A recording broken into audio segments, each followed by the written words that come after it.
Page 316. Working on the farm. On a farm, there are many chores to do. Raising crops and taking care of all the animals is hard work. Before you read the story, Raising Dragons, you might want to know what it's like to live on a real farm. Here are some things a good farmer does.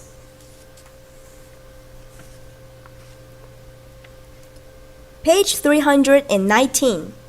Raising Dragons. Written by Geraldine Nolan. Page 320. Pa didn't know a thing about raising dragons. He raised corn and peas and barley and wheat. He raised sheep and cows and pigs and chickens. He raised just about everything we needed for life on our farm. But he didn't know a thing about raising dragons. Ma didn't know about dragons either. She made a real nice home for us. But when it came to dragons, she didn't even know what they wanted for dessert. Now me, I knew everything about dragons, and I knew they were real. At first, Pa thought the notion of dragons on a farm was just plain foolishness. I'm not too particular about fanciful creatures, and I don't have any time for make-believe, he told me one day. So when Pa said he didn't want to talk anymore, I knew I'd better keep my opinions to myself. I did my chores with my thoughts in my head at one end of the barn, while Pa worked at the other end with his thoughts. I remember the day my life with dragons began. I was out for my Sunday before supper walk. Near Miller's cave, I came across something that looked like a big rock, but it was too round and too smooth, not hard enough to be a rock. Carefully, I rolled it into a cave and went to fetch Pa. "What do you think it is, Pa?" "An egg?" "A big egg," it was all he said. "Now you stay away from that thing, daughter. No telling what'll come out of it." I couldn't tell if Pa was more scared than worried. "You just stay away. You hear me?" he said, pointing a finger. I always minded my parents, never had a reason not to, and I tried to mind Pa now, but I could not stay away. Day after day, I'd go to Miller's cave to wait and watch and wonder what is coming out of that egg. One night, I couldn't sleep. I got out of my bed and climbed out of my window onto the perch Pa had made for me in the oak tree.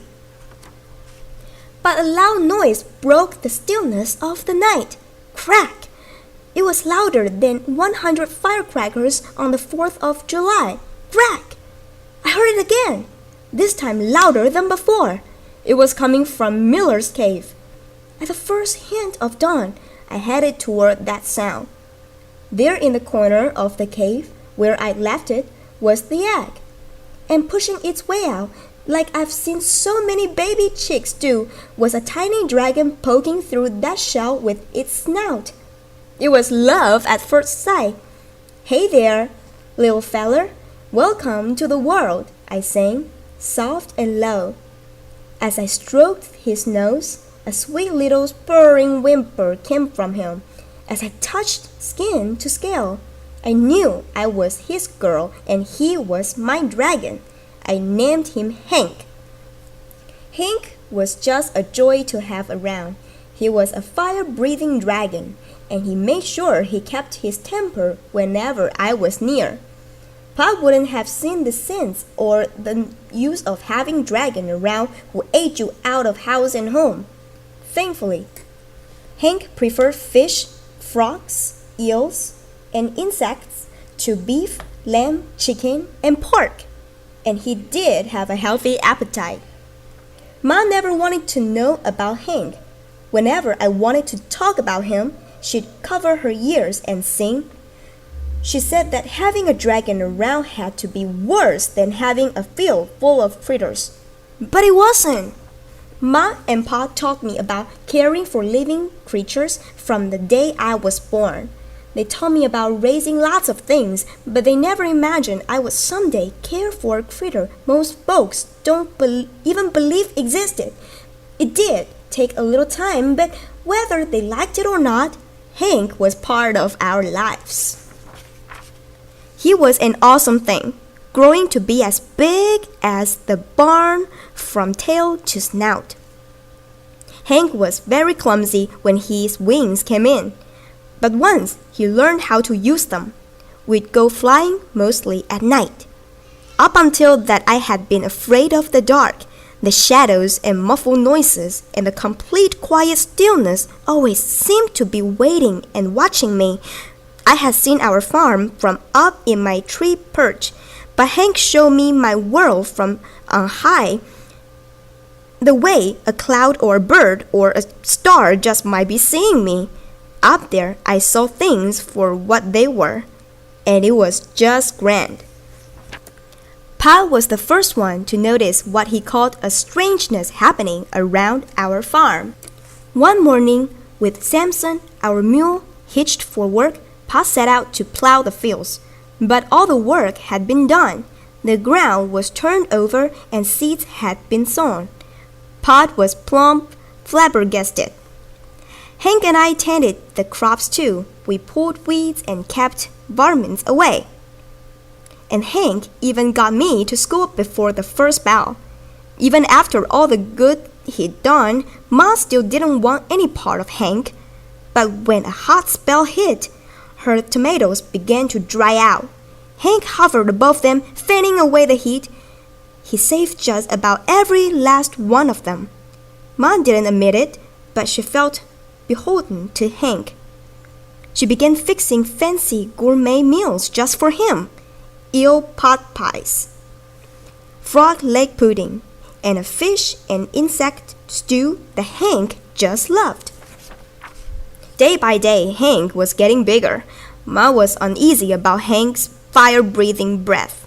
Pa paced with worry about all the corn Hank and I planted. There was corn growing everywhere. Ma cooked as much of it as she could, but there was too much. Just when it seemed like the corn would swallow up our farm, Hank grabbed Pa's shovel and dug a wide trench around the cornfield. Then he blew on it with his hot breath. "What in tarnation?" Pa screamed. Ma ran out of the house carrying a bucket of water. But it was too late. The whole field was ablaze. We couldn't believe our ears. Pop, pop, pop, pop, pop, or our eyes. Hank was making popcorn. It took an entire week to salt and bag it. We sold it all at a profit. It was the first dragon-popped popcorn anyone ever saw or tasted. Oh, it was real good too. When Ma harvested her tomatoes, Nancy Atkins bought some. She claimed they had medicinal value. She said they cured her gout. Pretty soon, folks wanted dragon-grown food like they wanted medicine, but there was nothing medicinal about it. It was just Hank. The crowds and attention decided his fate. One evening, Ma and I were sitting in front of our pot-bellied stove. She was shelving peas while I read Mundash's Adventures Atlas of the Known and Unknown World, a book I'd gotten from the library that morning. In that instant, I realized what I needed to do. Come morning, Hank and I set out for the dragon-shaped landmass floating in the middle of the ocean. There were dragons everywhere. They put us up in their best hotel, invited us to eat in their best restaurants. Hank felt right at home. When I saw Hank playing run and fly and chase, I knew he had found the perfect place to be. All in all, it was a great vacation. But at the end, it got real hard. I had to say farewell to Hank, at least for now. Normally, I don't get mushy at departing, but when Hank turned to me and called me Cupcake, I boo-hooped a heap. Just as I was about to board my plane, Hank stood there on the runway trying to hide a wheelbarrow behind his back. His toothy grin lit up that cloudy day. That wheelbarrow was full of rocks? Ma squealed in puzzlement. Things rock. Mother, they're eggs, dragon eggs. I exclaimed. Pa beamed right proud. Each egg looked different from the rest. One glowed, one glistened, another one flickered, and one even sparkled. I stood admiring the lot of them. Looking at those eggs, I thought about my Hank. For now, he was out there somewhere in the world. I knew I'd see him again. Wondering when was the only thing fixed in my mind. But in the meantime, I knew what I had to do. The same way Pa knew that farming was in his blood, I knew that raising dragons was in mine. There are some things you just know.